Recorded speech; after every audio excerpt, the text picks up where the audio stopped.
And now, outdoor ideas, fun, and even adventures on Outdoor Life with Carol Mundy, the Crow Knows.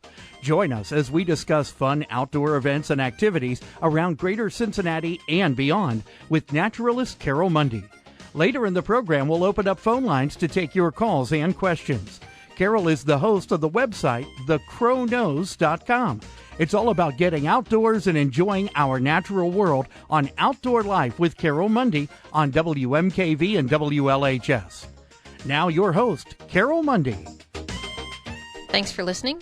You've tuned in to Outdoor Life. This is Carol Mundy. I want to tell you that our program today has been pre-recorded, so we won't be taking any phone calls, but we hope you stay tuned anyway. This is a fantastic show.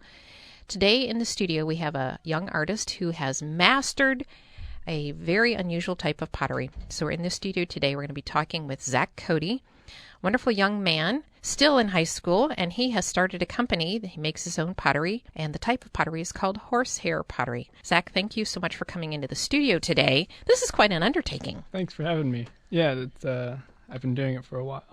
Not that long, though. No, not too long. Right. I've started horsehair pottery about a year ago. Let's tell the folks a little bit of background. You have had a pretty adventurous life. I mean, your folks are always dragging you somewhere all over the country, backpacking, canoeing, camping. My family does a lot of vacations. We do a lot of backpacking, camping, and just hiking around. We've section hiked a lot of the Appalachian Trail, and a couple of our vacations, we went to Grand Manan Island, where we saw puffins and went whale watching. Oh, that's exciting.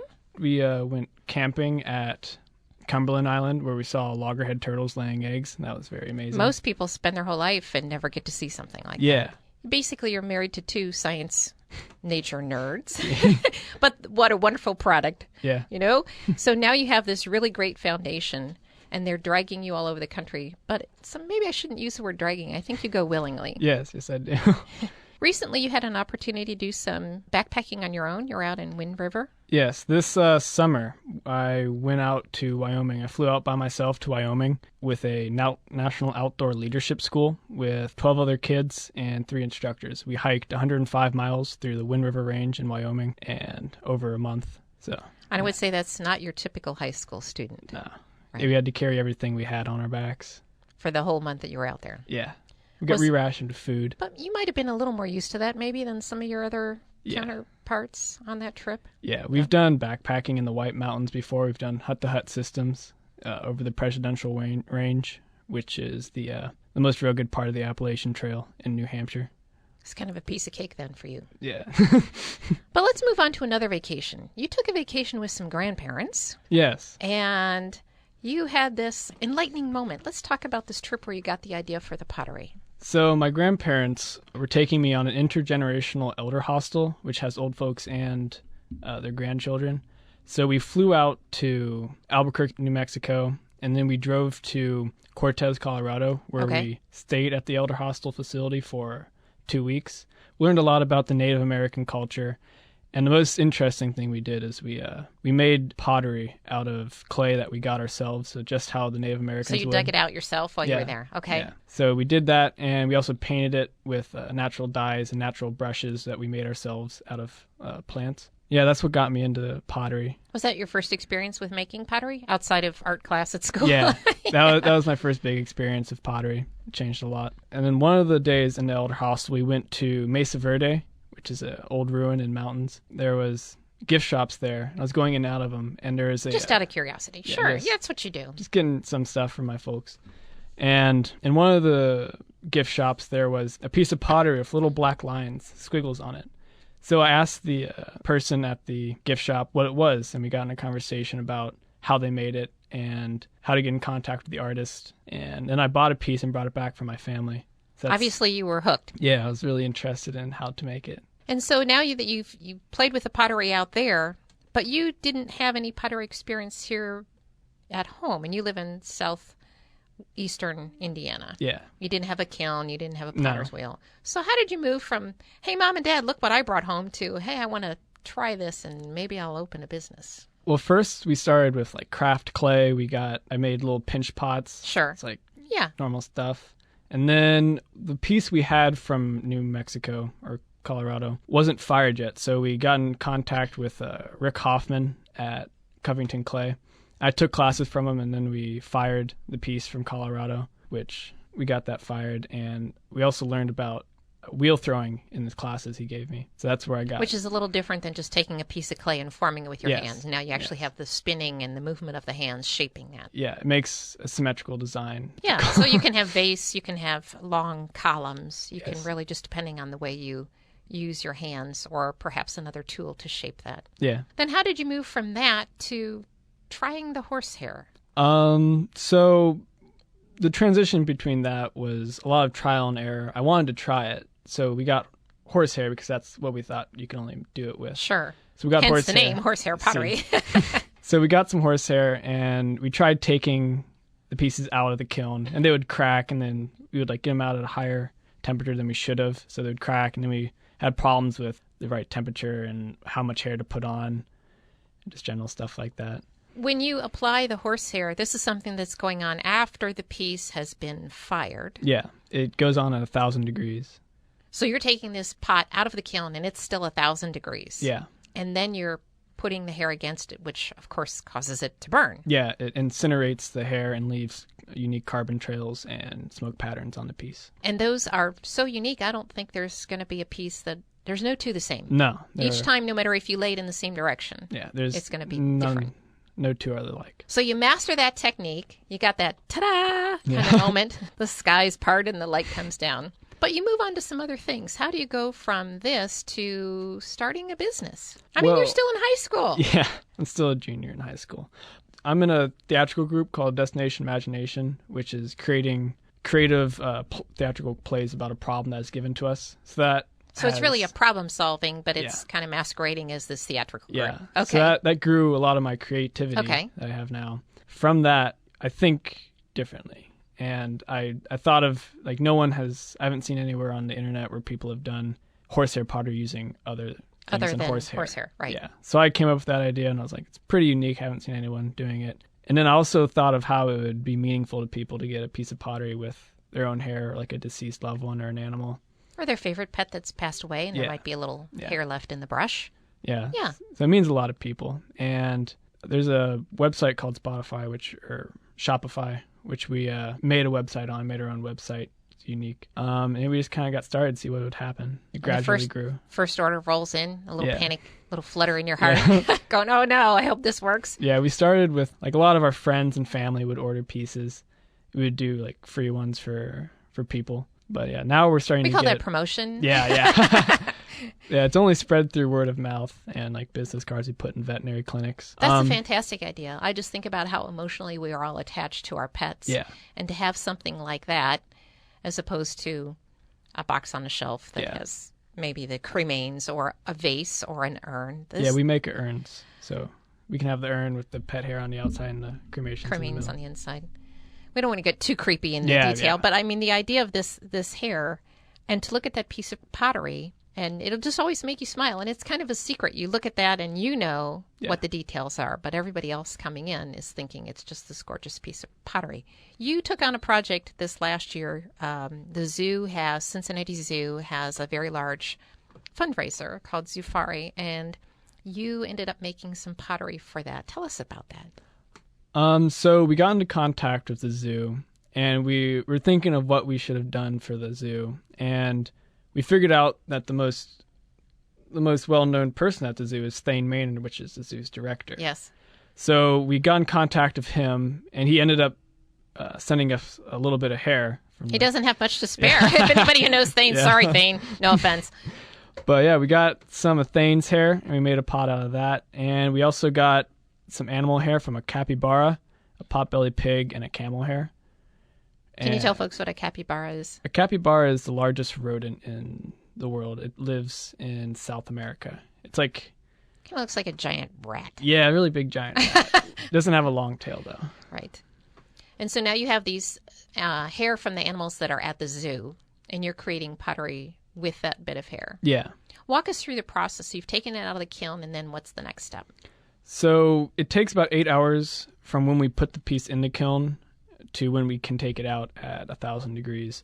So we wait 8 hours, and we unplug it, because if you don't unplug it, it's a risk of being shocked through all the electromagnetic Yikes. waves. So we unplug it, and Probably a wise idea, yeah.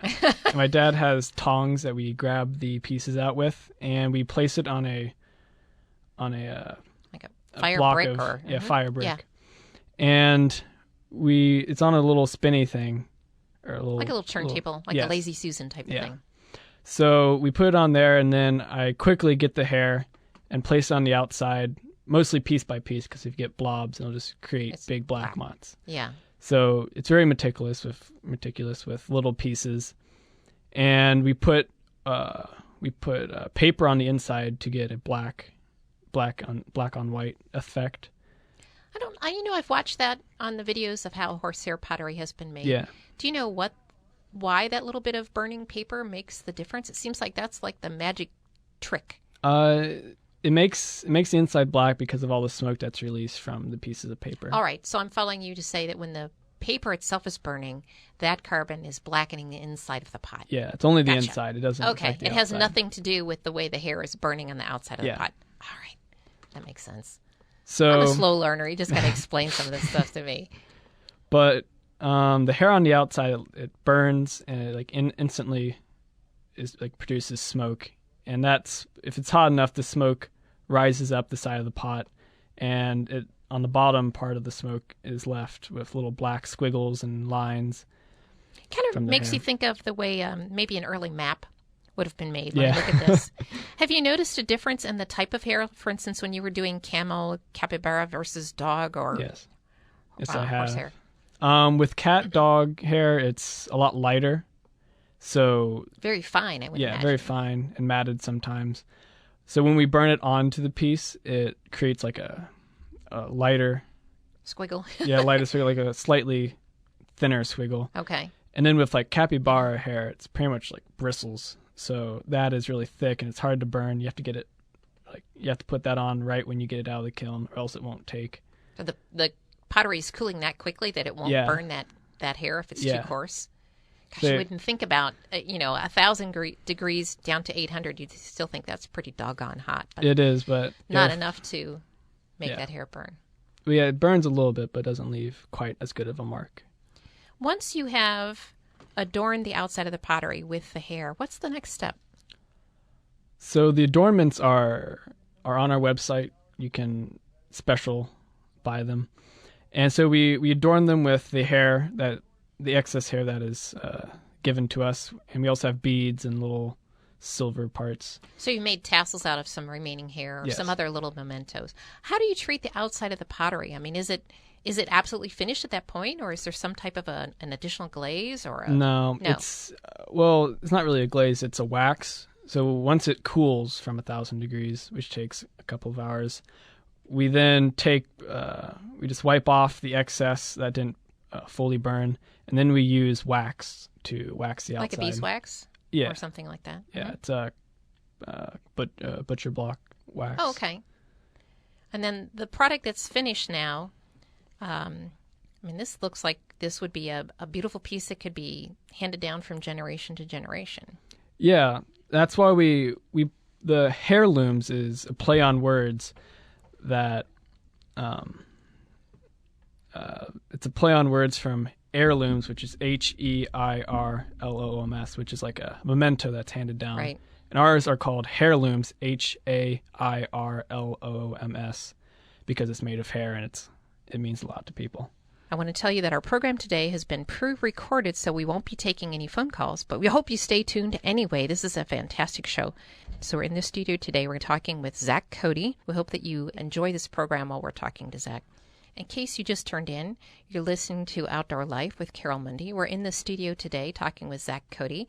He's the artist in residence, if you will. He started a company called HAIRlooms, a little play on words for HAIRlooms. And this is gorgeous horsehair pottery, but well beyond horsehair. So we're talking about the variety of pottery that he's making. As I mentioned at the top of the show, this is a pre-recorded program, so we're not taking your calls today. We hope that you enjoy this program while we're talking to Zach. So let's talk about some of the designs. Do you have a specific set of designs that you use for people to select the vases or urns that you're using? Usually I make pieces that have small openings for the outside there's more of the outside instead of like bowls or plates, which Okay. wouldn't have much of an outside Yeah. surface. So I usually make a lot of vases and round objects for the maximum amount of hair could be shown. And also these... Maximum amount of hair. Who would have ever guessed that would be part of a conversation? Yeah. No. But yeah, these pieces they can't actually be used for eating off of or storing water because they are not fully fired. They didn't come down from 1,000 degrees in the kiln, so you can't actually use them for... I'm really glad you mentioned that. Yeah. Not that I would want to put anything in it, but I mean, somebody might think, oh, I'll put some daisies in this like vase flower or pot. something like that.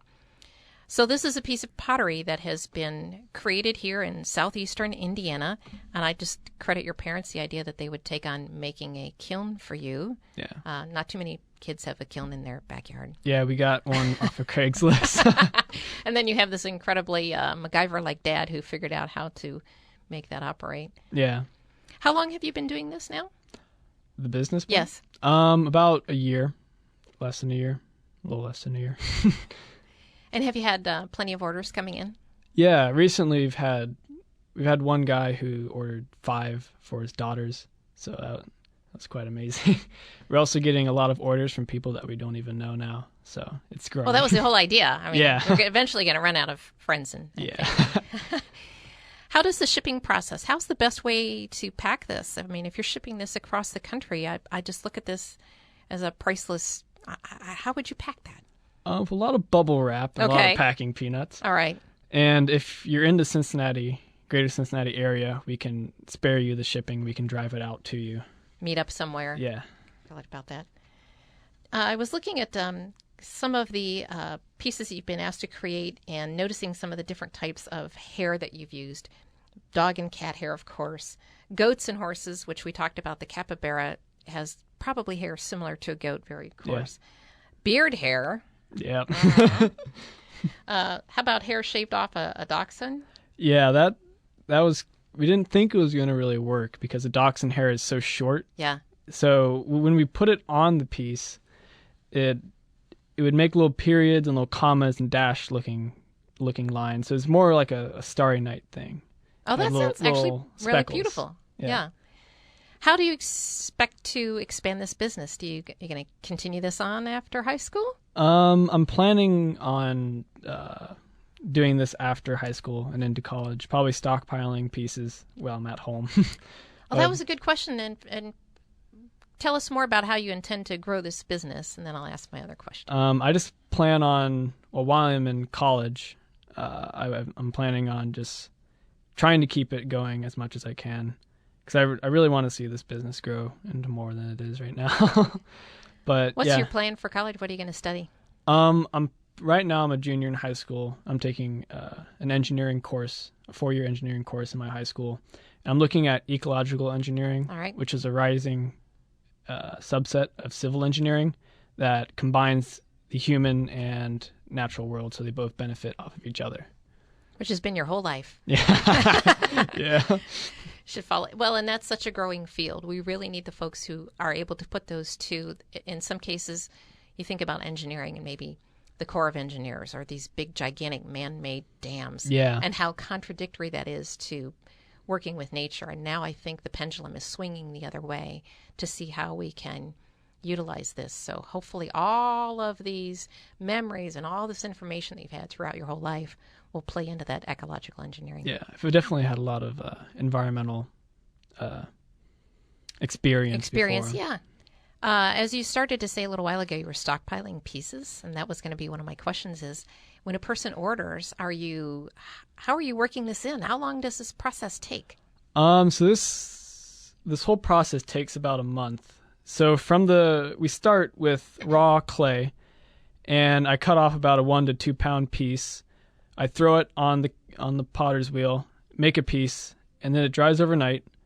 The next day at the same time, I trim a foot into it when it's leather hard, and then we let it dry for a week. We sand it and apply an ultrafine clay slip called terra siglata to it. It gives it a glossy finish, and it was more susceptible for the carbon to burn onto it. So then after that, we photograph it, weigh it, and like give dimensions and put it on our website. Then on my website, there's an easy 2-step process to order your piece. The first step is you buy the piece, which you go through make a selection of the choices you have. Yeah. You make a selection of all the different pieces I have on my website. Then after that, the step 2 is to send the hair in. And there's information on my website about how to send in your hair and where to send it to. And what's the website? It is HAIRloomsbyZach.com. It's all one word. HAIRLOOMS by ZAC.com. That's all one word. And again, that's a play on heirlooms. Yes. Because we're using hair, but we are creating an heirloom. I can see this being passed down for that. The idea that it takes that much time from start to finish, and the idea that you have to stockpile the clay. This is not clay you're digging out like you did when you were in the desert. No, we don't have good clay deposits here. We have clay, but not this kind of clay. Yeah. As you mentioned before, that the finished vase doesn't have a final glaze. You know, if we're thinking about here in Cincinnati, we all know the term rookwood, and that has a very thick, maybe even a couple layers of glaze. And yet yours is different than that. Tell us again about that final glazing or final finishing process that you have. So the only glaze type substance we put on the outside of the pot is called terra siglata. It's made out of really fine clay dust and water, pretty much. So it's this slurry that you're making, that you're dipping to help smooth out that final edge of the pot. Yeah, and so we just paint that on, and it's really thin. Like you can hardly even tell that that's on there. And then we burnish it with a plastic bag, which gets it really smooth. So the clay is made out of little platelets, and when we burnish them, that flattens out all the platelets and gives it a shiny. Isn't that glossy? Yeah, it looks glossy. See all this stuff you had to learn? Who would have guessed? and you were using a plastic bag. Yeah. So, ecological engineering. What is the most unusual piece you've been asked to make? Probably the pieces for the Zufari auction. Yeah. Also like beard hair and dachshund hair. There's things you wouldn't think would make good pottery. How about size-wise? Do you have a range of sizes? So what's maybe the largest perhaps you've created? You mentioned that there was an urn that you made. Most urns are probably the biggest thing we make because they have to carry stuff. But yeah, urns are probably the biggest, and the smallest are probably like 3 inches tall and probably made of less than a pound of clay, which is it's like cost less if you don't want to buy a larger object. The urn that you described, tell us again about how tall that was. Some urns can get up to about 1 foot tall, and we have lids. We make lids for that. Seems like that in the firing process is a little iffy when you start getting to those larger sizes. Yeah, it gets iffy when you have to take them out of the kiln with tongs. Is that the most dangerous part? Yeah, we've dropped a couple pieces. Oh. And there's no bad words said when a piece is dropped. No, you just get another piece of clay and move on. Yeah. That is one of the most interesting things, and hopefully you'll be able to see some of these by going to Zach's website. It's called HAIRlooms, and that's HAIR Looms, LOOMS, by Zach, ZAC.com.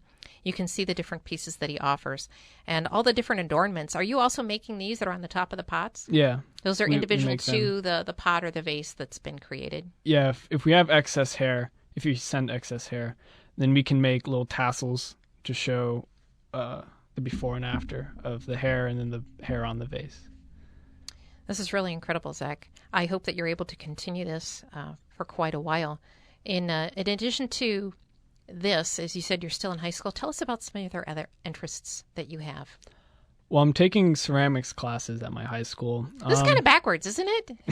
Most folks take that first and then they go and experiment. Yeah. But I'm taking ceramics 1 and 2 in my high school right now, and I'm also in a lot of AP classes, getting ready for college.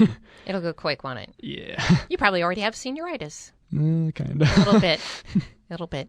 Any other pottery ideas out there? Little twinklings that you got? Some other different creations you might be looking at? Not at this moment. They'll probably come soon. Well, I'm glad that you had the opportunity to travel the country and this little kind of odd spot that you ended up with your grandparents. Yeah. You know, this actually is a life-changing experience. Yeah, for it you. really was. A lot different than a kid who started a lemonade stand, or Yeah. a bake sale, something that can go on.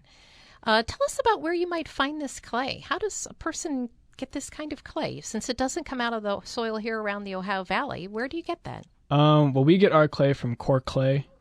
It's a company in Cincinnati.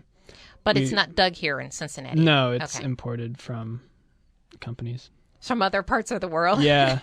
You want that really fine type of Yeah. clay that's being used. And then how is it stored? They're stored in plastic bags with rubber bands on them, so they Because don't. moisture can be a real problem. Yeah. Right. So they're tightly packed, so moisture doesn't get out.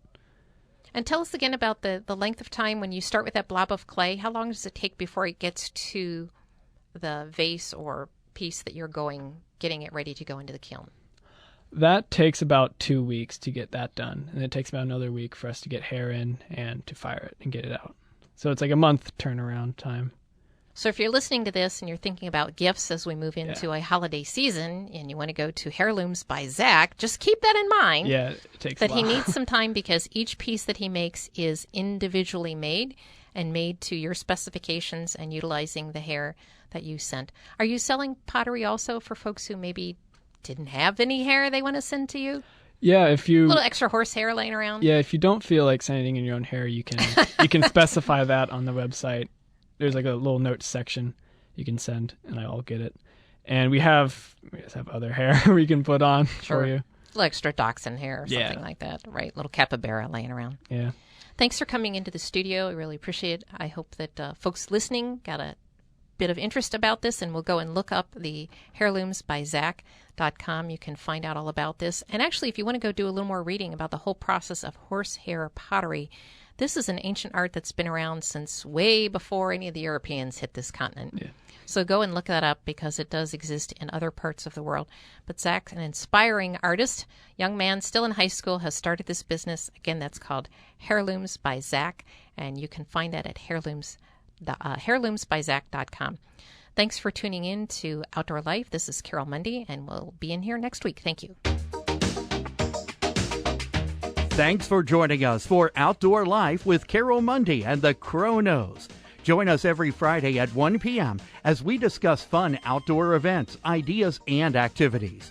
You can also follow Carol's naturalist website, thecrownose.com. That's TheCrowKnows.com. It's Outdoor Life with Carol Mundy on WMKV and WLHS, streaming around the world at WMKVFM.org.